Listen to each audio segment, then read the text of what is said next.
গণেশকে অবশ্যই দুর্বা দেবেন। গণেশ কিন্তু দুর্বা খুব ভালোবাসেন।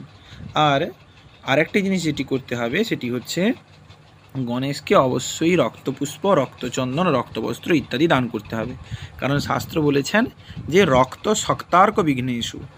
রক্ত কারা কারা ভালোবাসেন অর্থাৎ রক্তপুষ্প, রক্তচন্দন কারা কারা ভালোবাসেন? শক্তি অর্থাৎ শক্তি দেবতারা। অর্ক মানে সূর্য এবং গণেশ।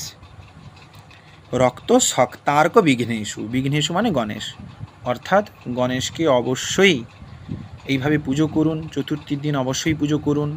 গণেশের শতনাম অর্চন আছে, সহস্রনাম অর্চন আছে, এগুলো অর্চন করুন। গণেশকে বিভিন্ন দ্রব্য দ্বারা পূজা করুন এবং অবশ্যই যাদের সমস্যা রয়েছে তারা অভিজ্ঞ কোনো ব্যক্তিকে দিয়ে এই 8টি দ্রব্য দিয়ে অবশ্যই হবন করাবেন। এতে যা বাধাবিঘ্ন থাক গণেশের কৃপায় প্রসাদে তা কিন্তু বিনষ্ট